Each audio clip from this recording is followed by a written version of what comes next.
اچھا یہ بتائے گا کہ اب کہیں سے تو ماحول بنتا ہوا نظر آ رہا ہے کہ پاکستان تحریک انصاف پر شاید پابندی بھی لگا دی جائے، مطلب اتنی کروشل سٹیج پہ کسی سیاسی جماعت کو لے کے جانا ایسا کچھ ہوتا ہے تو پی ٹی آئی اس کے لیے کس حد تک تیار نظر آتی ہے، کیونکہ سب سے زیادہ پرو ایکٹیو تو P T I Khyber Pakhtunkhwa میں ہی ہے۔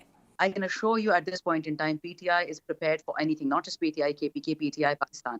اس وقت سارا پاکستان، ساری دنیا عمران خان کے ساتھ کھڑی ہے. یہ ایک ڈیسپریٹ بڈ ہے. بٹ اتنا بتا دوں کہ جو اس میں ملوث ہے، I don't care کون سی حکومت کی، but rest assured, we are prepared for anything. اچھا لیکن اب میم تھوڑا سا کچھ جو کنٹروورسیز پی ٹی آئی سے جڑی ہیں میں اس پہ آپ کی رائے چاہوں گی۔ ایک تو جس طرح شوکت یوسفزئی صاحب پچھلے 2 روز سے کافی غصے میں ہیں، وہ کہہ رہے ہیں کہ لیڈرشپ نہیں نظر آ رہی تھی، شیخ وقاص اکرم صاحب، شہرام ترقی صاحب، عاطف خان صاحب، یہ لوگ کدھر تھے؟ مطلب صرف گنڈا پور صاحب لائم لائٹ میں تھے، تو یہ لیڈرشپ کیوں موجود نہیں تھی؟ اس کی انہوں نے شکایت کی۔ اور دوسرا یہ کہ دھرنا دینا تھا تو وہاں سے چلو وہ سمجھ آتا ہے کہ کارکنان اگر ان کی جانوں کو خطرہ تھا تو اس کی وجہ سے لیڈرشپ کو چھوڑنا پڑا ڈی چوک، لیکن باقی قیادت کہاں نہیں تھی؟ مطلب پنجاب کی لیڈرشپ تو موجود ہی نہیں تھی سرے سے، صرف کے پی والے ہی کھڑے تھے وہاں۔ ایسا ہی ہے، کنٹروورسی پہ آتے ہیں. عمران خان نے ہمیں کہا تھا کہ آپ سب جائیے گا اسلام آباد. ڈی چوک کی اناؤنسمنٹ اس کے بعد ہوئی تھی، لیکن سلمان اکرم راجہ اور گوہر صاحب نے نہیں کی تھی. میری بدقسمتی کہہ لیں، خوش قسمتی بھی کہہ لیں، سنڈے نائٹ سے میرا فون بالکل وائی فائی پہ بھی نہیں لگ رہا تھا کسی بھی اس سے. تو مجھے انفارمیشن بہت کم سپوریڈک ملتی تھی. ہم صبح نکل گئے منڈے کو. ہم جب پہنچے 26 نمبر چنگی، ٹوک اس اباؤٹ 48 آورس. جب ہم آگے بڑھے ڈی چوک، میں وہاں دوپہر 3:30-4 بجے پورا الحمدللہ قافلہ میرے ساتھ. قسمت اچھی ہے، میرے لوگ کو میرے ڈسپیئر بہت ہوئے ہیں،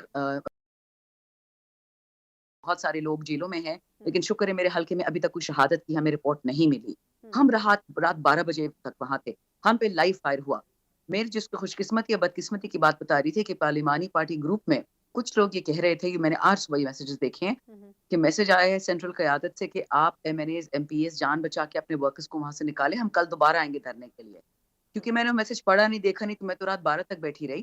لیکن جب ٹوٹل 30 لوگ رہ گئے ڈی چوک میں، ساتھ میں میرے سارے حلقے والے تھے الحمدللہ، اور کچھ باجے وڑ کے، کچھ میران شاہ کے، کچھ نارتھ وزیرستان، کچھ ساؤتھ وزیرستان کے. آئی کین ٹیل یو کہ ہمیں سے ہر بندہ اس ٹائم تک رہا جب تک ہم، اینڈ دیر از نو وے کہ مریم اور بلاول کی گورنمنٹ کو چلنے کے لیے میں اپنے حلقے قربانی میں دوں گی، خان کے لیے دوں گی، پاکستان کے لیے دوں گی. میرے حلقے والے اس کے رسپانسبل نہیں ہے. لیکن ان کا اگر جوش میں آپ کو بتاؤں، ابھی میں پشاور پہنچی کل رات 12:30 بجے، اور تب سے لوگوں کی کالیں آ رہی کہ میڈم یہ فائنل کال کا دھرنا کب سٹارٹ ہو رہا ہے، ہم نے جانا ہے.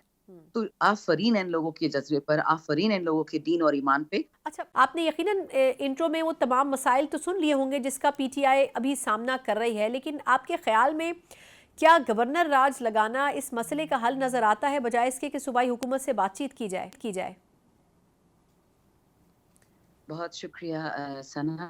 ایک بات یاد رکھیے گا، چور جو ہے نا، جو فارم 47 کے چور ہے، جو نیشنل اسمبلی میں بیٹھے ہوئے ہیں، پنجاب گورنمنٹ میں بھی، سندھ گورنمنٹ میں بھی، بلوچستان میں بھی، جی بی اے جے کے میں، ان سے کوئی کیا بات کرے گا؟ ان کی اوقات ہے کیا؟ وہ تو ڈبے بھروائے ہیں آر او ڈی سی اے سی وغیرہ سے. ان کو صرف طاقت اور پیسے کا نشہ اور ہوس ہے. آپ مجھے بتائیں، ان لوگوں سے کوئی بات ہو سکتی ہے؟ یہ گورنر راج کیا، یہ تو بائیڈن کا راج بھی لگا دیں گے کل. یہ کچھ بھی کر سکتے ہیں. انہوں نے یہ ثابت کر دیا ہے کہ پاکستان بننے میں زیادہ دیر نہیں ہے. جو بندہ حق کے لیے آواز اٹھائے گا، جو حکومت عمران خان کو سپورٹ کرے گی، جو لوگ عمران خان کو سپورٹ کریں گے، یہ ان کو کریں گے.